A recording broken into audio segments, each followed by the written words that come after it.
when a long-lost postcard arrives at the St. Mary Mead post office, unsigned and unaddressed, bearing only 6 haunting words. It stirs a quiet storm in the village. What could the message mean? Who was meant to receive it? And why does it echo with such sorrow? Fortunately, Miss Marple is nearby, her knitting in hand, and her mind sharper than ever. Where are you joining us from today? What time is it for you now? How has your day been so far? Let us know in the comments. We love hearing from you, and it helps others discover these mysteries too. Now, find something warm to sip, get comfortable, and let's begin. It was one of those mornings in St. Mary Mead when even the hedgerows seemed to hum in contentment. Miss Marple, with her delicate gloves and a small pair of secateurs in hand, was attending to the rosebush just outside her parlor window. A fussy climbing tea rose that had survived both winter frost and the scorn of the village's more modern gardeners. She was not one to rush. Years had taught her that plants, much like people, revealed themselves only when observed patiently and without interference. It was during this peaceful tending that the brisk steps of Mrs. Sylvia Calthorpe approached the gate. A comparatively new resident of St. Mary Mead, Mrs. Calthorpe was prone to delivering news as if auditioning for the wireless, breathlessly, with more thrill than tact. "I say, Miss Marple," she called, eyes glinting with more than the sun. "You won't believe what Miss Carter found this morning in the post office tray. Utterly strange. No address. Nothing but 6 words on the back. Forgive me, it's too late. That's all. Just that. Rather unsettling, don't you think?" Miss Marple gently set down her secateurs and brushed a fallen petal from her sleeve. "That is strange," she replied with mild curiosity, her tone as light as cream. "One can't help wondering, forgive whom, and for what?" Mrs. Calthorpe leaned in as if eager for Miss Marple's speculation, but the old lady only smiled faintly, her eyes drifting toward the rose she'd been tending. "I often find," Miss Marple murmured, "that the most innocent-looking things can be terribly telling, especially when they come without names." Later that morning, as the brass bell above the post office door jangled softly, Miss Marple stepped into the cool, paper-scented interior.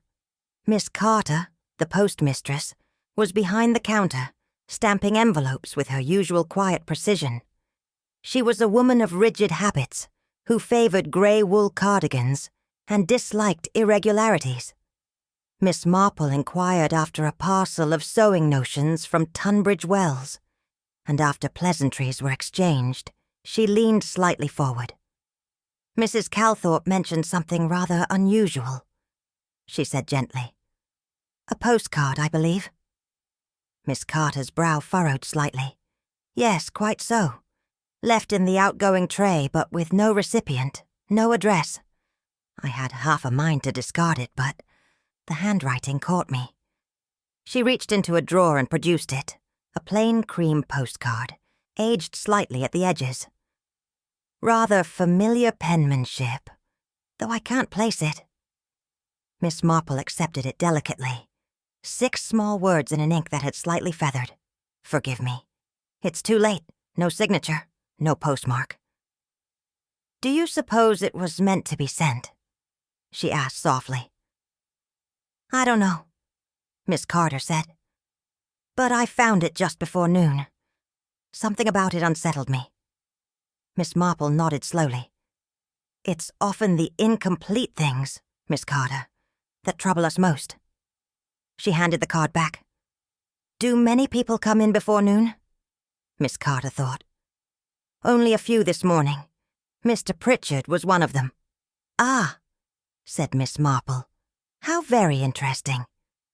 It was nearing 5 o'clock when the quiet rumor arrived, carried not by telephone nor telegram, but by footsteps, hurried ones, up the garden path to the vicarage, and then spilling from one teacup to another until it reached Miss Marple's ears with that peculiar blend of solemnity and curiosity only a death could summon.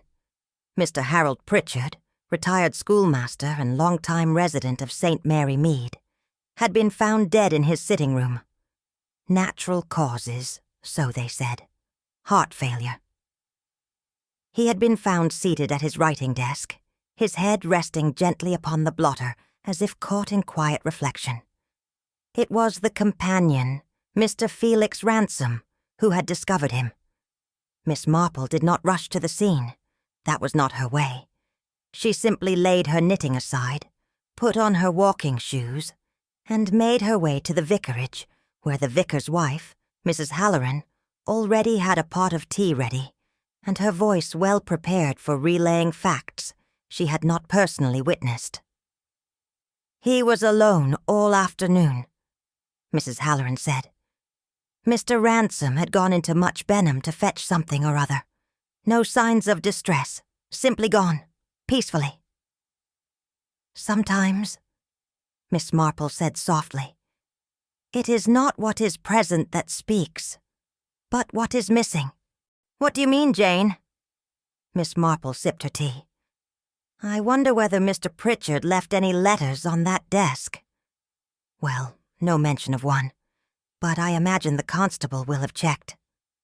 "Perhaps," Miss Marple murmured. There was a pause. "It's rather odd," the vicar's wife added. "He seemed in good spirits only yesterday. I saw him walking back from the post office." Miss Marple looked up at that. "Was it before or after noon, dear?" "Why, after, I believe. Closer to 1. Miss Marple sat back, her fingers lightly clasping her teacup. "Well then," she said, half to herself, "that does complicate things." By the following afternoon, the village had adjusted itself, though not resigned, to the presence of death. As it always did, St. Mary Mead responded with 2 things: baked goods and well-informed speculation. At the vicarage, where teacups were seldom empty, and opinions even less so, a small circle had gathered in the drawing room under the quiet hospitality of Mrs. Halloran. There was Mrs. Price Ridley, prim and tart as ever, Colonel Denham, who suffered from a fondness for repeating things twice, and the recently relocated Mr. Calthorpe, whose wife had already distinguished herself as a reliable purveyor of minor drama. Miss Marple, seated near the window with her knitting on her lap, listened with polite stillness. "Well, I don't see how it could be a coincidence," Mrs. Price Ridley declared, stirring her tea with unnecessary force. "A postcard that says, 'Forgive me, it's too late.' And poor Mr. Pritchard found dead the same day. Come now." Quite right," muttered Colonel Denham. "Suspicious timing, I should say. Suspicious."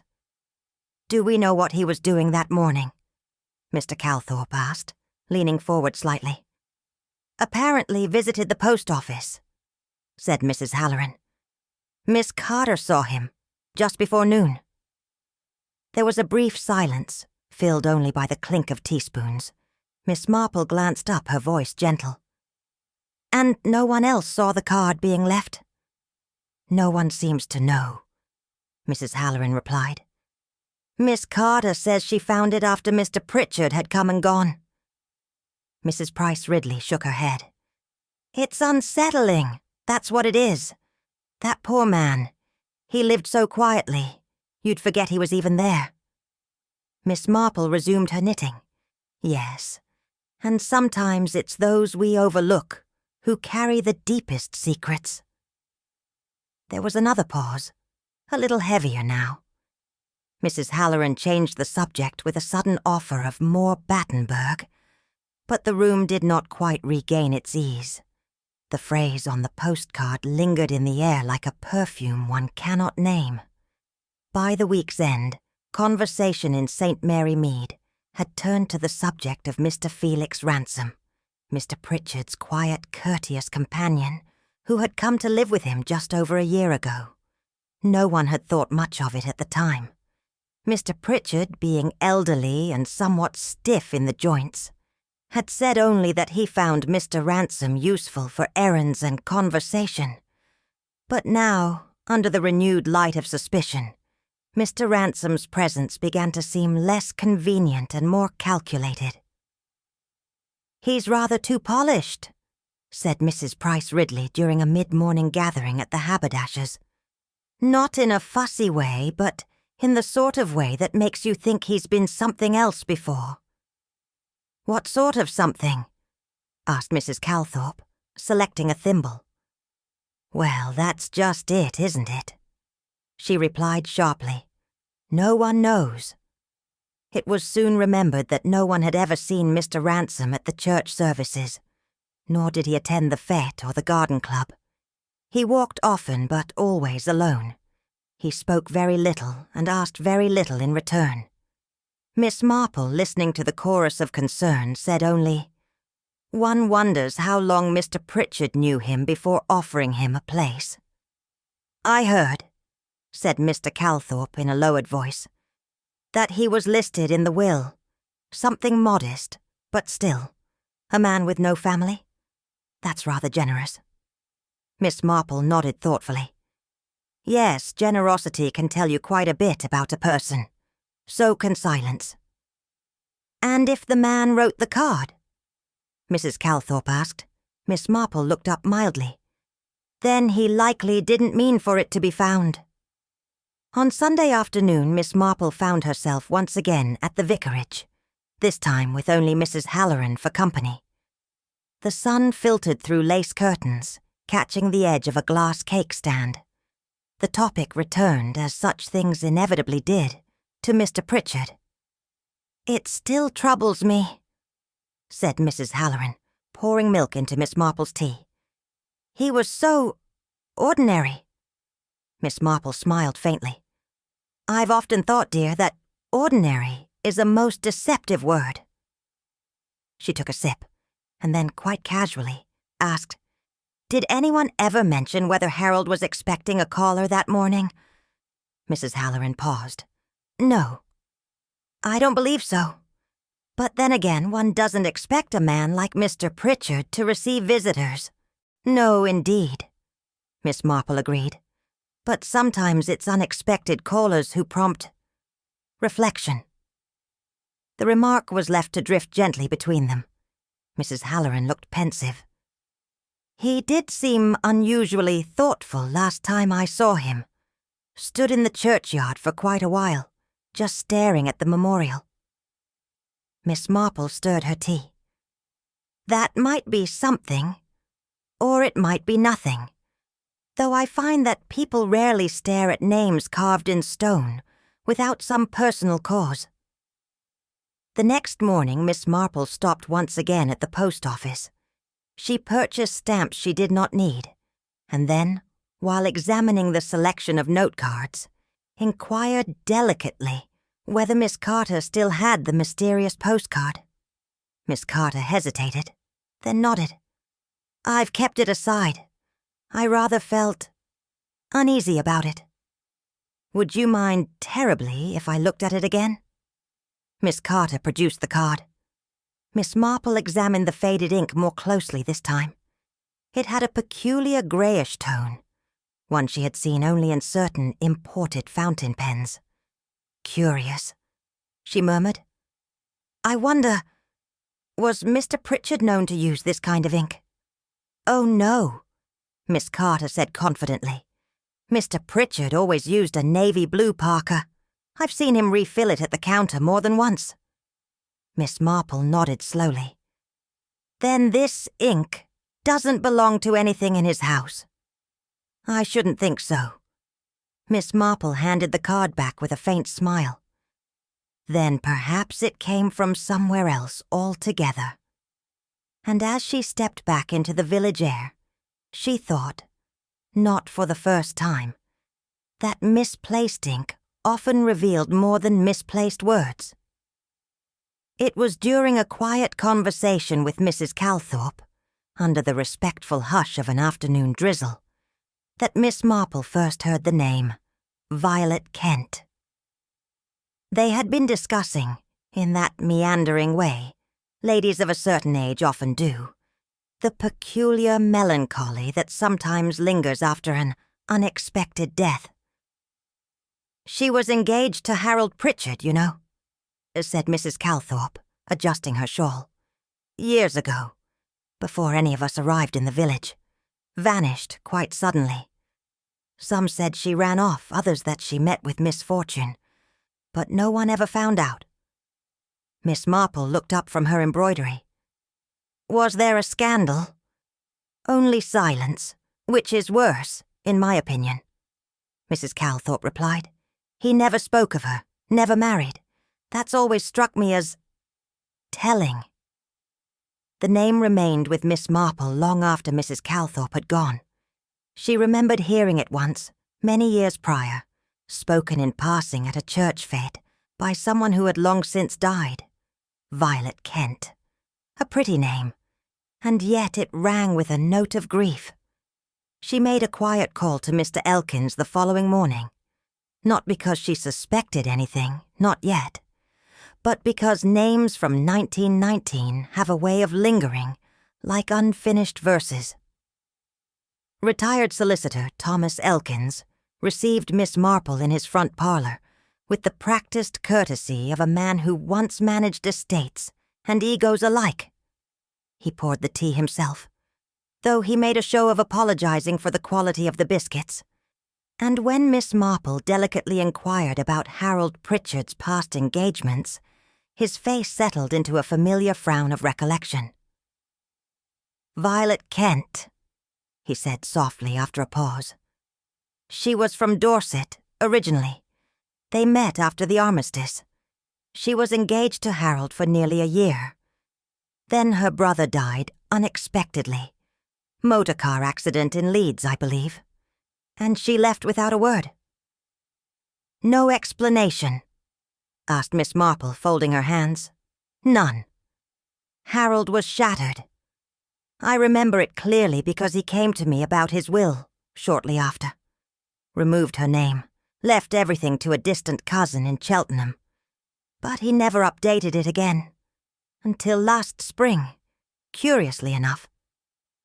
Miss Marple's eyes narrowed just slightly. "And did he name someone else?" "Yes," said Mr. Elkins, selecting a biscuit after all.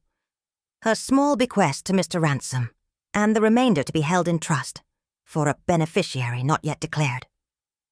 "How mysterious," murmured Miss Marple, her tone mild. "As though he was waiting." "Perhaps he was," Elkins said. "Though for what, I couldn't say.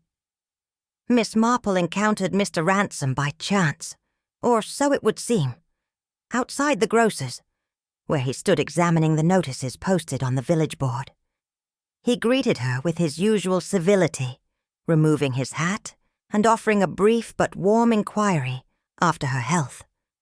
They exchanged pleasantries for a while, and when the moment allowed, Miss Marple remarked almost offhandedly, "I hear Mr. Pritchard was once engaged many years ago, a Miss Violet Kent." There was the faintest pause in his breath. His eyes flicked toward the hedgerow. "Yes," he said after a beat too long, "though I believe it ended rather abruptly." "You knew of her?" "A name mentioned once or twice," he replied, eyes now back on the board. "Mr. Pritchard was not one to dwell on the past." "Indeed," Miss Marple agreed kindly. "And yet the past has a curious way of returning." Mr. Ransom said nothing. As they parted, Miss Marple noted something quite small. When she turned to say goodbye, his hands were clenched inside his coat pockets, the knuckles taut. Not the hands of a man recalling nothing, but of one trying very hard to remember less. It was not proof of anything, but in Miss Marple's experience, truth often revealed itself not in confession, but in avoidance. Miss Pamela Yarrow had arrived in St. Mary Mead scarcely 6 months prior, taking rooms at the Cross Keys and appearing by all accounts quite ordinary. She was pale and quiet, favoring tweed skirts and low-heeled shoes, and had introduced herself as a librarian working on family research. What struck Miss Marple as curious was not her appearance, but the way she always seemed to hover on the edge of local conversation. She asked questions, gentle ones, about the church records, the cemetery plots, and even the postmistress's sorting times, always with a smile, always with a softness that belied the directness of her interest. They met over tea in the reading room, and Miss Marple, never one to waste time when a topic brewed hot, remarked with subtle warmth, "You seem quite invested in the Pritchard affair, my dear. A genealogical connection, perhaps?" Pamela hesitated. "Not exactly. But I did come across the name Pritchard in some letters, and the name Violet Kent. I believe she may be distantly connected to my research." Miss Marple regarded her quietly. "Ah, yes. Violet Kent. A name that seems to surface at the oddest of times." Pamela's eyes flickered. Was she well thought of here? "I couldn't say, but people remember those who disappear more sharply than those who remain." Pamela sipped her tea. Her hand trembled, just slightly. Miss Marple changed the subject with grace, but her thoughts lingered. For a woman with no ties to the village, Pamela Yarrow had asked rather a great deal, and said remarkably little in return. Miss Marple, who had always maintained that curiosity, properly managed, was a form of community service, took up her inquiries in the way a good gardener tends roses, gently, persistently, and always with an eye to what lay just beneath the surface. Her visit to the parish archives was, ostensibly, for the purpose of researching a decorative plaque long neglected in the back pew. Yet while flipping through old vestry records, she came across a name that startled her into stillness: Felix Redmayne. It was not a name heard in St. Mary Mead, nor one recently recorded in the burial or baptismal registers. Yet there, tucked in an old parish newsletter from 1921, was a note on a visiting curate's assistant of that name. No photograph, of course, but the description, slight, quiet, solitary, had a certain familiarity. Later that day at the post office, Miss Marple engaged Miss Carter in casual conversation. When she inquired about Mr. Ransom's habits, Miss Carter hesitated, then said, "Odd, now you mention it. He once signed for a parcel under a different name. Redmayne, I think it was. I assumed it was for someone else, but he slipped it in his coat as though it were nothing." Miss Marple merely nodded and commented on the rain. But in her mind, something clicked. If Mr. Ransom was once Mr. Redmayne, what had prompted the change? Shame? Escape? Or was he perhaps attempting to bury something deeper, an action, a decision, a consequence that had never been addressed? And in Miss Marple's long experience, those who changed their names rarely did so for light-hearted reasons. It was on a quiet afternoon in the library that Pamela Yarrow made her interest unmistakably clear. Miss Marple, seated in the corner with a battered volume of Wordsworth, overheard the young woman ask Mrs. Dobson, the librarian, whether the archives held anything on men who had served in the local Home Guard. Her voice was soft, but not timid, deliberate, as though rehearsed. "I'm tracing a possible connection," Pamela said. "Someone named Harold Pritchard. I understand he may have served during the war." Mrs. Dobson offered polite confusion. "I don't believe he saw combat. He was a schoolmaster. But I dare say he would have had records with the Home Guard, or perhaps some correspondence in the local council minutes." Pamela made a note in her small leather-bound journal, then asked, "Did he ever work with prisoners of war? Or in administration, perhaps?" It was an odd question.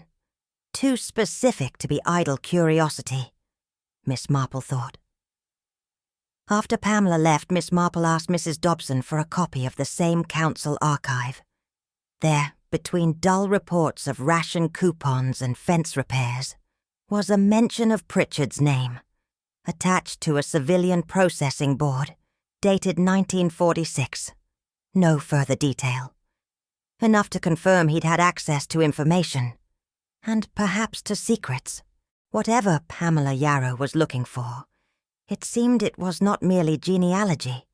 She was tracing a consequence, a memory perhaps too painful to name aloud, but one that had survived the war far better than those who had caused it.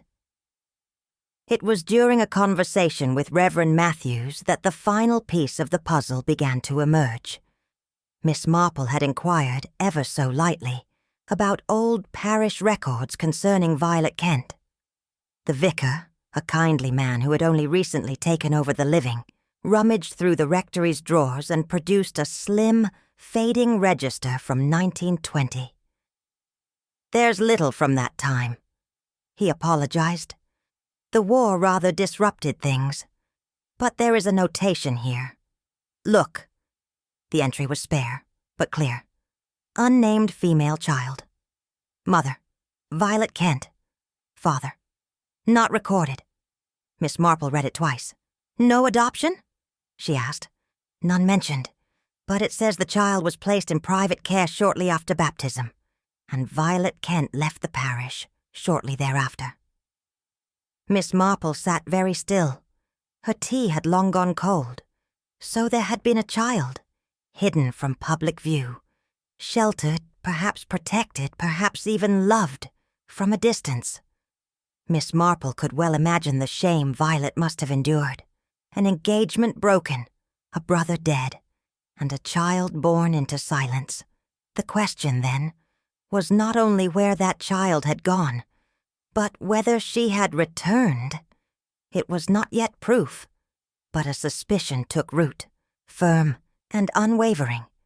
Pamela Yarrow had not come to St. Mary Mead for research. She had come seeking answers to a history no one had dared record fully.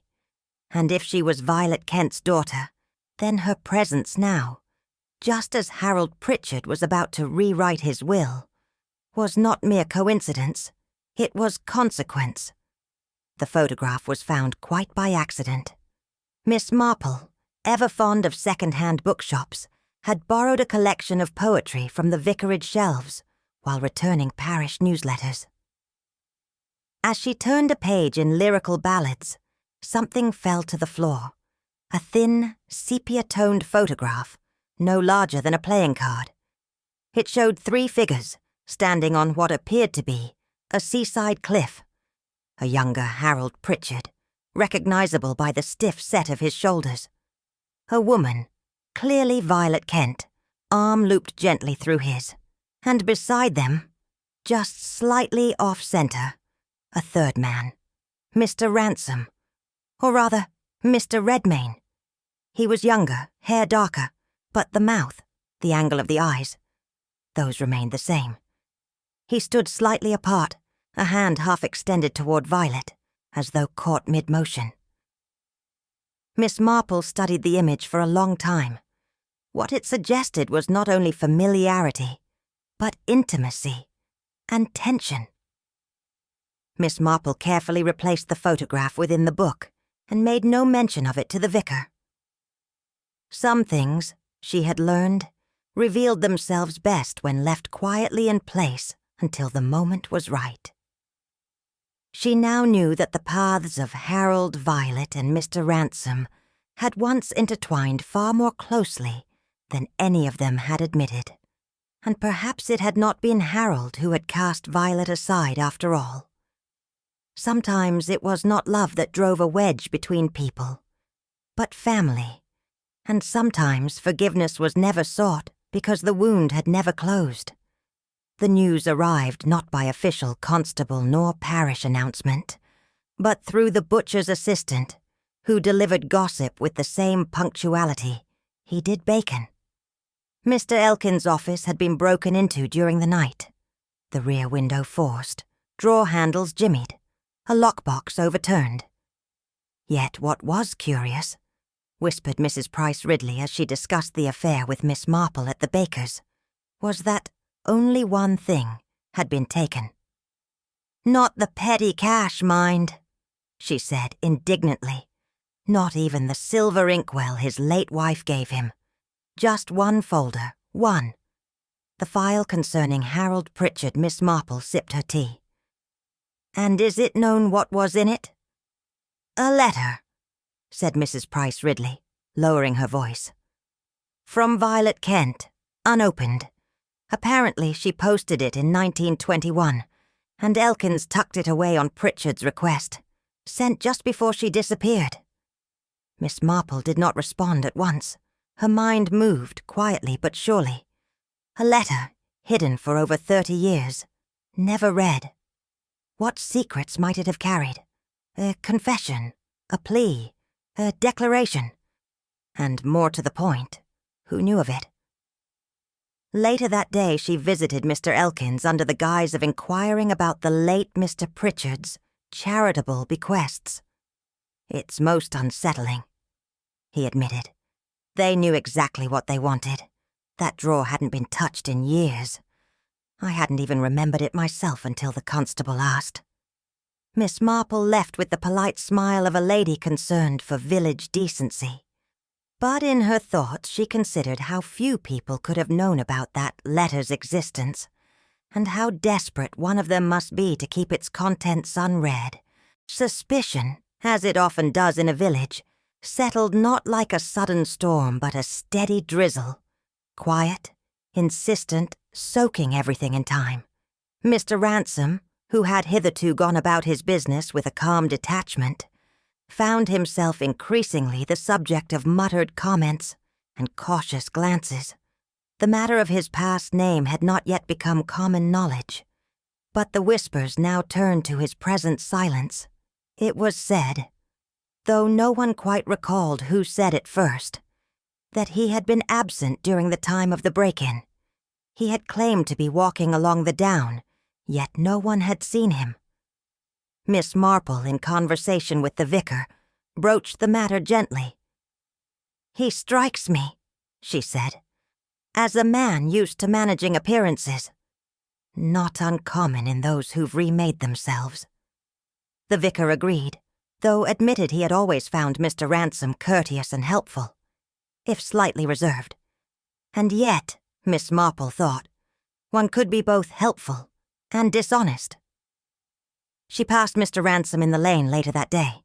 He greeted her politely but did not pause. "An unfortunate event, the burglary," she said as he moved past. "Yes," he replied without turning. "Unfortunate indeed." He said nothing more, and did not ask her how she knew. That omission told her all she needed to know. Either he was hiding guilt, or something far more painful, a secret tethered to someone else's shame. That evening, just as dusk turned the hedgerows silver, and the last of the light slipped behind the chimneys of St. Mary Mead, Miss Marple passed the cottage where Miss Pamela Yarrow lodged. She had not meant to stop, merely a walk to ease her joints before nightfall. But a flicker in the parlor window caught her eye. A sharp orange glow, unmistakable and swift. A fire in the hearth, yes. But what she observed through the delicate muslin curtains was not the gentle burn of kindling. It was the short, furious burst of something being consumed. Miss Marple paused, not in alarm, but consideration. Inside, Pamela knelt before the hearth, head bowed, hands slightly trembling, as she fed a single folded paper into the flames. She watched it burn, not with horror, but with a sorrow so profound it stilled even the dog's bark in the neighboring garden. Miss Marple turned away and walked on.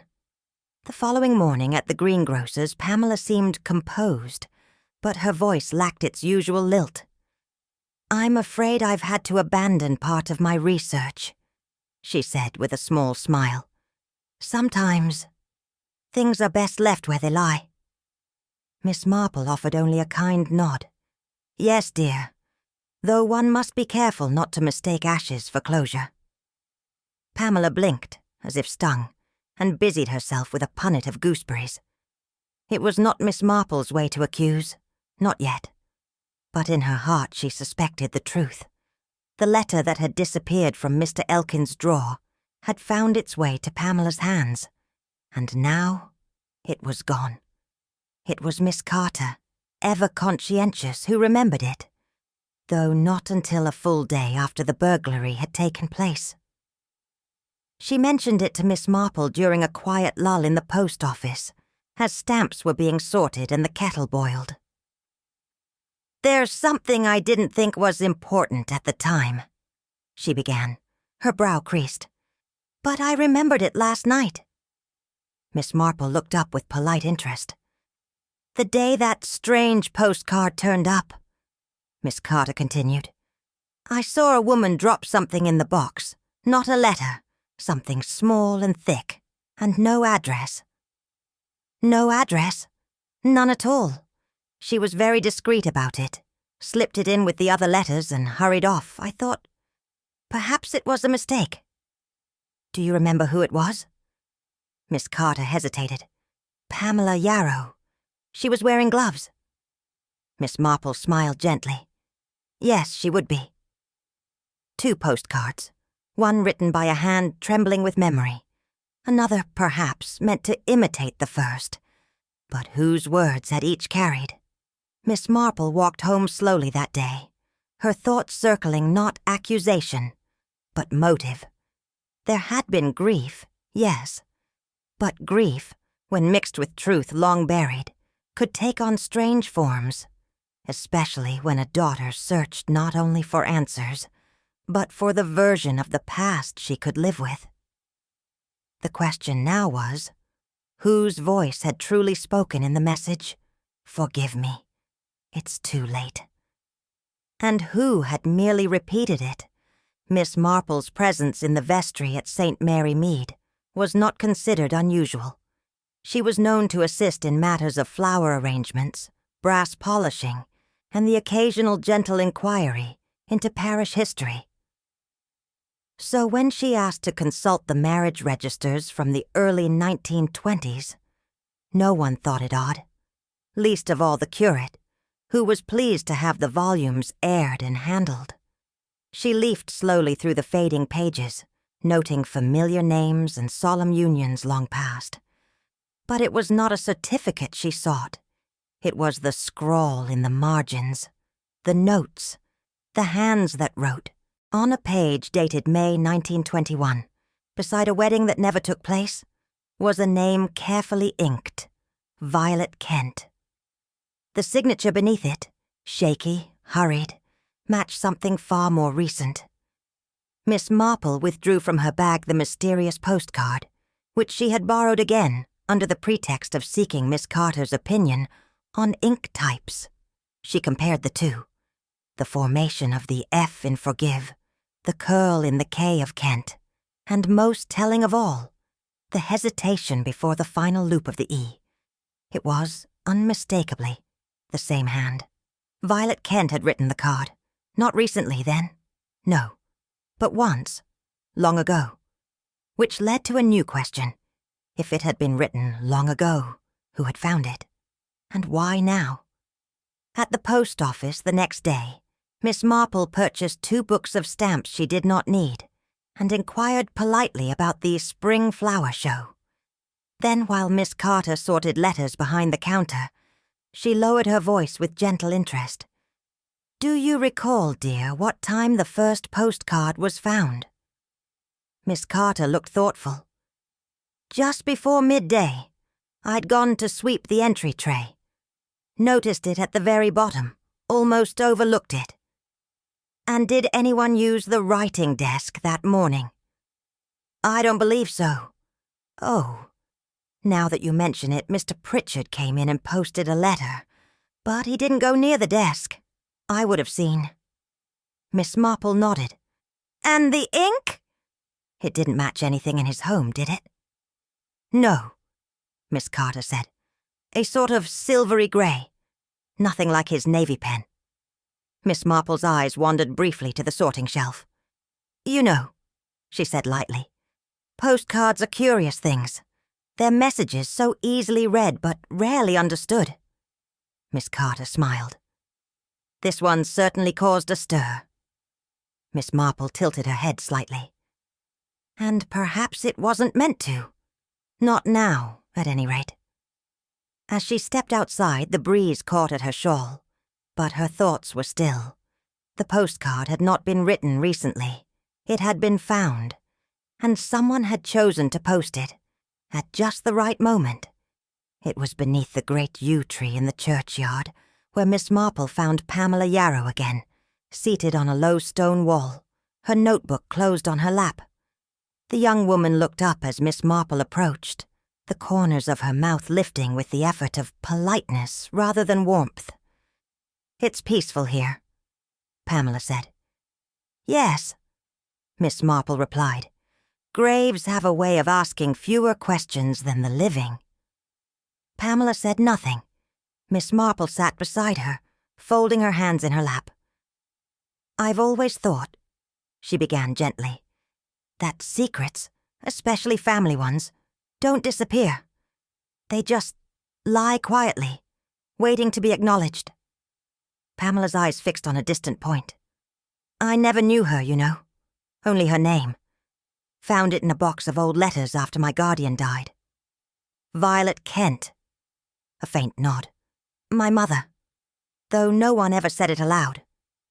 "And when you came here, did you hope to find forgiveness or simply truth?" Pamela turned her face to Miss Marple. Her expression was composed, but her voice trembled. "He never answered her. She wrote to him. I found the letter. He never opened it." "And you read it?" Another nod. "She asked him to come. She said she was sorry. She begged for some small kindness. For me." Miss Marple's voice was quiet. "And when you realized he had died, without ever reading her words," Pamela's eyes glistened, "I wanted him to feel it, somehow, even if it was too late."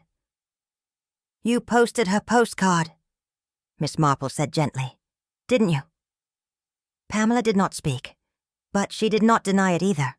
Miss Marple reached out, not with judgment, but calm understanding. "We cannot undo what was done, my dear. But sometimes we can stop the silence from continuing." It was a chance comment from the vicar's wife that prompted the final inquiry. "I always thought Mr. Ransom had something scholarly about him," she said.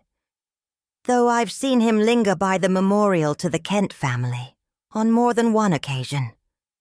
Rather strange, that." Miss Marple's mind turned back to the photograph.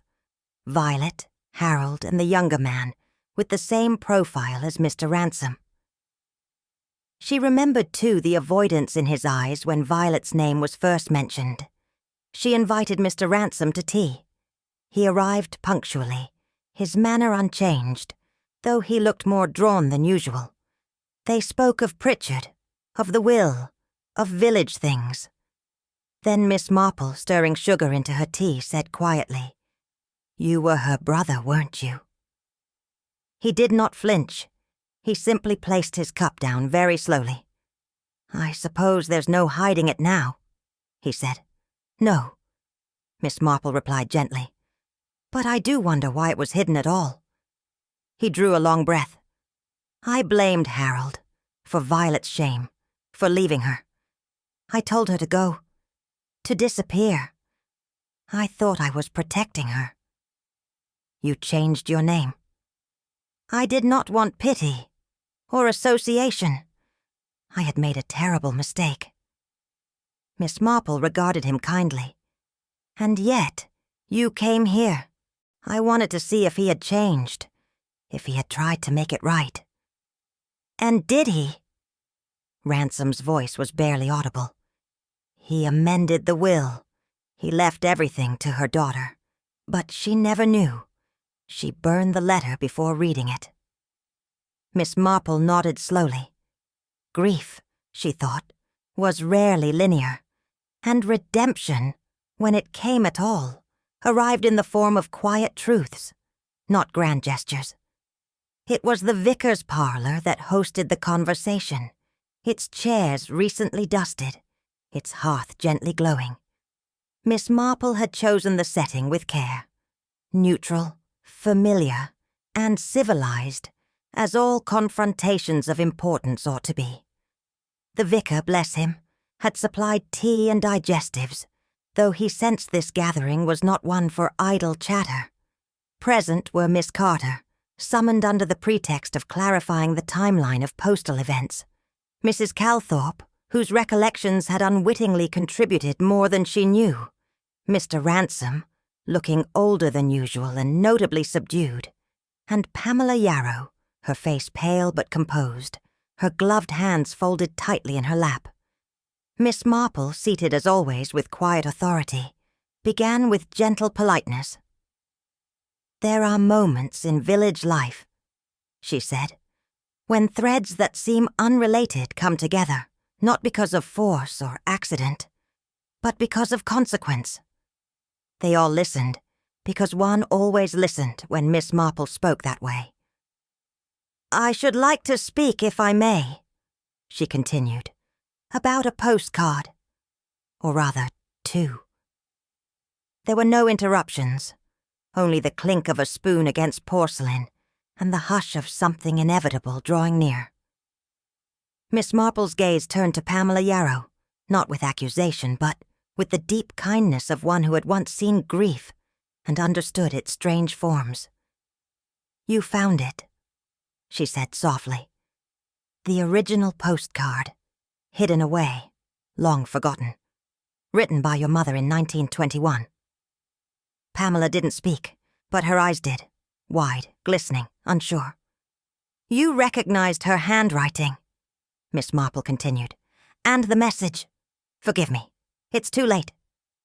You thought it a confession, that she had wronged Harold Pritchard in some final, irredeemable way." Pamela swallowed. "It felt like a confession. She begged for forgiveness in the letter. She wanted to see him. She wanted—" Her voice faltered. "She wanted him to know about me. And when he died," Miss Marple said gently, "you believed he had ignored her. That he had discarded the letter, discarded you. You wanted him to feel her words, even in death." Pamela nodded once, her jaw clenched against something deeper than tears. "So you posted the postcard?" "Yes," she whispered. "It was hers. I only gave it the voice she never received." Silence fell. Not judgmental, not cold, but still. Miss Marple let it linger. "It was grief," she said after a moment. "And grief often wears the mask of vengeance, even when it longs only for understanding." Pamela closed her eyes, as if receiving something both painful and necessary. Miss Marple's voice resumed, steady and composed. "Mr. Pritchard, you see, was not murdered," she said. "There was no poison, no violence, no foul play, only memory and regret." Mrs. Calthorpe leaned forward, visibly puzzled. "Then how did he—" Miss Marple looked toward Mr. Ransom, who stared fixedly at the hearth. "He died of the thing most difficult to measure. Remorse," she said quietly. "Pamela confronted him that morning, showed him the letter, demanded to know why he never answered. Pamela shifted in her seat but said nothing. He tried to speak," Miss Marple continued. "But what can one say when the past comes not with blame but with longing?" She turned toward the others. "You see, it was not malice that killed him, but the sudden weight of realization that Violet had reached out to him, that he had missed the last chance to mend something broken." There was silence in the room, heavy and tender all at once. "He died with her words in front of him," Miss Marple finished, "and the knowledge that he had waited too long to open the envelope." It was Mrs. Carter who murmured first, "Poor man," and the vicar, looking sorrowful, nodded in agreement. "But there was," Miss Marple said after a pause, "one thing that troubled me still." Her eyes turned toward Mr. Ransom, who looked down, his fingers clasped too tightly around his cup. "The second postcard, the one found by Miss Carter later that day. It wasn't Violet Kent's handwriting. It mimicked it, very closely, but not quite." Ransom said nothing. "It was intended," Miss Marple went on, "to reinforce the idea that Harold had been haunted by something damning. But it came not from grief. It came from control." She paused. "You forged the second postcard, didn't you?" Mr. Ransom exhaled slowly. "I didn't mean to harm anyone," he said. "But I didn't trust Pamela. I thought she would twist things, claim things, destroy the legacy Violet had left." Miss Marple nodded, not unkindly. "So you crafted your own message, a false echo of a real voice." "She deserved the truth," Ransom said bitterly, "but she wanted revenge." Miss Marple's reply was measured. "No, Mr. Ransom. She wanted a mother, and she wanted someone to care that her mother had once mattered." He said nothing more, and there, in that silence, his guilt was not denied, but laid down, like a burden too long carried. The vicar unfolded the final piece of the story, at Miss Marple's prompting. During the constable's quiet inquiries, a second letter had been recovered, hidden rather poetically in the hollow spine of a book on Harold Pritchard's desk. It was dated only months before his death, its words in Harold's own careful hand, named Pamela Yarrow as the primary beneficiary of his modest estate. The vicar read aloud the closing line. "For the daughter I never knew, but to whom I owe all that should have been given long ago." There was no contesting it now. He had intended to make amends. Pamela's eyes shimmered. "He knew," she whispered. "He knew she loved him." Miss Marple nodded gently, and he tried in his way to answer, though not in time. No further accusations were spoken, no punishments pronounced. In St. Mary Mead, truth was its own reckoning. The quiet ones had been heard at last. It was a Thursday afternoon, when Raymond West, Miss Marple's literary nephew, came down from London. The two of them sat together in her parlor with the curtains half drawn against the spring glare, and the tea set between them gleaming faintly with memory. Raymond, ever a man of progress, had listened politely as she told him the story. Not the whole of it, of course, but enough to satisfy curiosity. She always omitted the sharper edges, though she allowed herself a moment of quiet, moral clarity. "You see, Raymond," she said, stirring her tea slowly, "there are wounds that do not bleed, and so we pretend they are not there. But they do not close, not really. They deepen in silence." Raymond nodded, though his writer's mind was likely already reshaping the tale into something brisker, with a more obvious villain. Miss Marple sipped gently.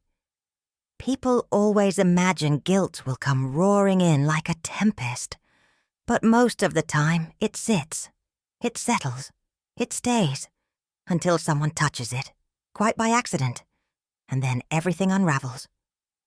Raymond leaned back, watching her with fond admiration.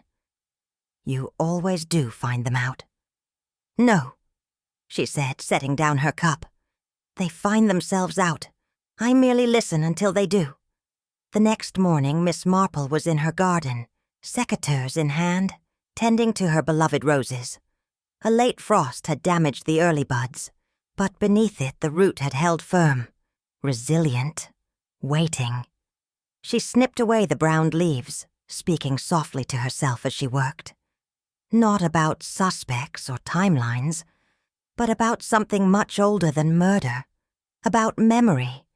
A rose, left untended, will often return year after year with the same growth, But when pruned, when cared for, it surprises you. It blooms differently, sometimes sweeter. As she reached for a slender bud hidden beneath the foliage, she paused. There was something fitting, she thought, about how secrets, when buried, did not disappear. They took root, quietly. And one day, when the air was just so, and the soil loose enough, they pushed their way back into the light. The truth, like a garden, had to be coaxed, not forced. And when it arrived, it was rarely dramatic. More often it looked like a daughter finding her mother's voice, or a man laying down the burden of a name he no longer needed to hide behind. Miss Marple smiled faintly, snipped the rose, and held it gently in her palm. Pamela left for London on the 9:16, her suitcase light and her step heavier. She gave no forwarding address, only a small note left with the vicar thanking him for his kindness. Mr. Ransom departed a day later. No farewells, no fuss. Just an empty room at the back of Pritchard's cottage, and a forwarded envelope with no return. The village, for its part, returned to itself. The grocer resumed his gossip, Miss Carter her sorting, and Mrs. Price Ridley declared that mysteries, though amusing, were best left in novels. And Miss Marple, as ever, watched from her garden gate with that same quiet clarity, knowing that in every peaceful place, beneath the calm, something always grows. Often, it is only the truth. And so, in the quiet village of St. Mary Mead, a message long buried finally found its voice. It wasn't a poison or a dagger that caused death this time, but something far more human. Regret. Miss Marple, with her usual grace and unerring sense of truth, showed us that sometimes the heaviest crimes are not committed in darkness, but in silence, when words go unread and forgiveness arrives too late. Harold Pritchard never opened Violet's letter. Pamela never heard her mother's story in her own voice. And yet, in the end, the truth did emerge. Not loudly, but gently, like a long-lost bloom finally reaching the light. It makes one wonder, if you found a letter meant for someone you've lost, would you open it, or would you let the past rest untouched? Let us know in the comments. Your thoughts mean a great deal to us, and we truly love hearing how these mysteries unfold in your mind. And when you join the conversation, it helps other thoughtful mystery lovers discover these stories too. If this tale moved you, puzzled you, or left you thinking long after the last line, please consider subscribing to our channel for more cozy mysteries that mix intrigue with emotion. And don't forget to share this story with a friend or loved one who enjoys a quiet mystery and a clever mind like Miss Marple's. Thank you for being here. Now go gently, and never underestimate the secrets a postcard might carry.